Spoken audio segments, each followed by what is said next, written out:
আমরা হচ্ছে অনেকেই অনেক সময় বিভিন্ন জায়গাতে যাই। বিভিন্ন ধরনের রেস্টুরেন্ট হতে পারে বা কফি শপ হতে পারে। বাট আমাদের মধ্যে একটা ভয় কাজ করে যে আসলে আমরা একটা অর্ডার প্লেস কিভাবে করব?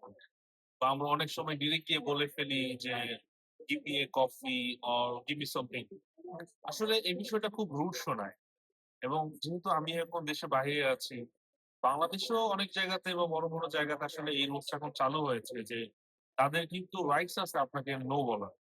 সো আপনি এমন কিছু করবেন না সেই জায়গাটার মধ্যে যেটা আসলে রুড শোনায় বা একটা ফরমাল জায়গাতে আছেন, চেষ্টা করবেন ফর্মালিটি মেইনটেইন করে বা ভদ্রতার সহিত হচ্ছে অর্ডারটা প্লেস করা। তাহলে আমরা কিভাবে করতে পারি?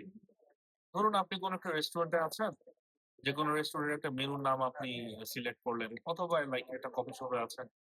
সেখানে গিয়ে আপনি ১ম এ তাদের সাথে যাবেন। তাদের সাথে যদি সকাল হয় বা দুপুর হয় বা বিকেল হয় সেই অনুযায়ী আপনি তাদেরকে গুড মর্নিং বা গুড আফটারনুন বা গুড ইভনিং বলে জাস্ট গ্রিটিং এর সহিত স্টার্ট করলেন।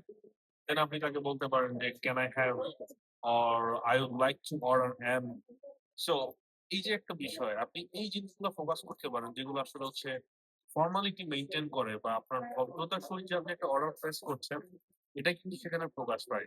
তখন যে আপনাকে সার্ভ করছে সেও খুশি হচ্ছে এবং আপনি বেটার একটা সার্ভিস কিন্তু আপনি তাদের কাছ থেকে পাচ্ছেন। সো চেষ্টা করবেন যেখানেই যান না কেন জীবনের প্রতিটা পর্যায়ে হচ্ছে ভদ্রতার সহিত হচ্ছে সবকিছু করার যাতে মানুষ আপনাকে ভালো বলে এবং খুব সুন্দর করেই যেন সেই পরিবেশটাতে আপনি নিজেকে খাপ খাইয়ে নিতে পারেন। ধন্যবাদ সবাইকে।